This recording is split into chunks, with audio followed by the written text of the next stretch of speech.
Okay, so we're going to go through hydrotherapy.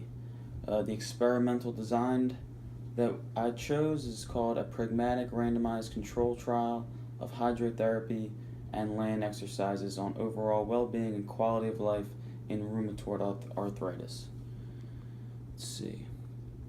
So we're going to be comparing results in patients with rheumatoid arthritis um, that undergo treatment with exercises in heated water, which is hydrotherapy, versus exercises on land. This study included 115 patients with rheumatoid arthritis, and they were randomly chosen to receive a weekly 30-minute session of hydrotherapy or similar exercises on land for 6 weeks. The way that we measured the outcomes was first a self-rated impression of changing, or self-rated impression of change ranging from 1, which is very much worse, to 7, which is very much better, and this was done immediately after completion of the treatment.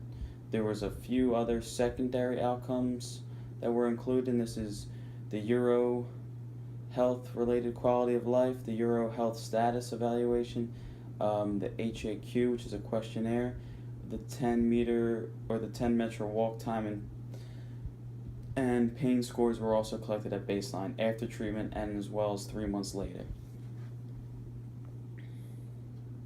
The interventions that were done during the 6 weeks include the exercise content in each group was similar, focusing on joint mobility, muscle strength, and functional activities. The exercises weren't the same, or weren't exactly the same for everybody, as they were tailored to each individual's abilities. Participants warmed up by mobilizing and stretching, and the exercises also included a cool down. So basically, they changed the exercise a little bit for each person to try to facilitate their actual abilities, but they all were centered around joint mobility, muscle strength, and functional activities.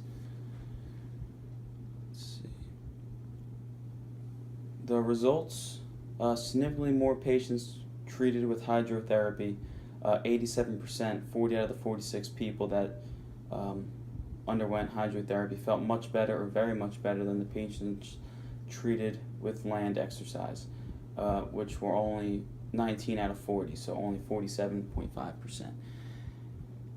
And there was really no differences in the secondary outcomes, which came to a surprise of the authors, because typically these categories, as you can see the chart on the slides, are pretty impressionable by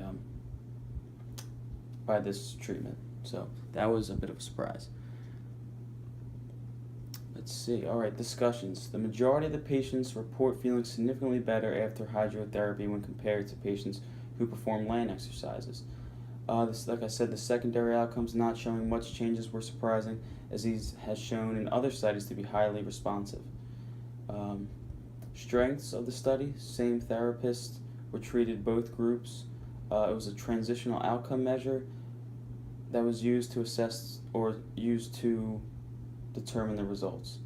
The weaknesses were that the self-report change in health was only taken the day of the treatment ending and not 3 months later as well, like the secondary outcomes were.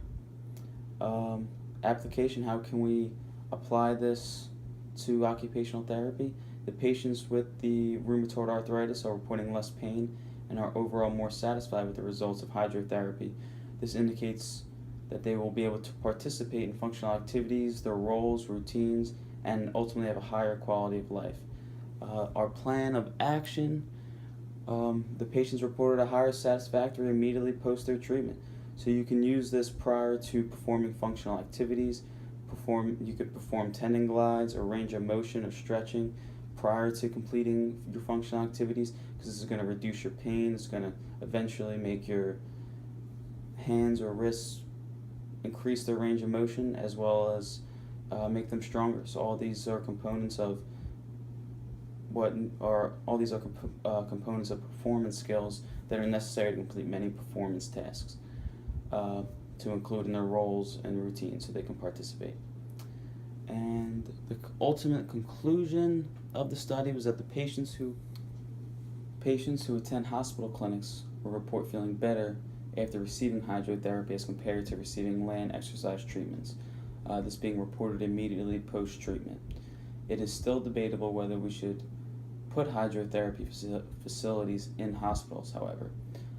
In regards to ambulatory patients with rheumatoid arthritis, this may be more beneficial actually in terms of public health as opposed to into the hospital setting. But they're still doing some exploring with that, as well as they still need still to be determined whether hydrotherapy offers advantages over other forms of intensive rehab to people with severe disabilities. So in this particular case, it seems that hydrotherapy benefited these particular patients better than the on-land exercises, but they still have more work to do in terms of comparing it to other types of rehab, more intensive rehab as well. Thank you. My name is Chris Bucci. Have a good day.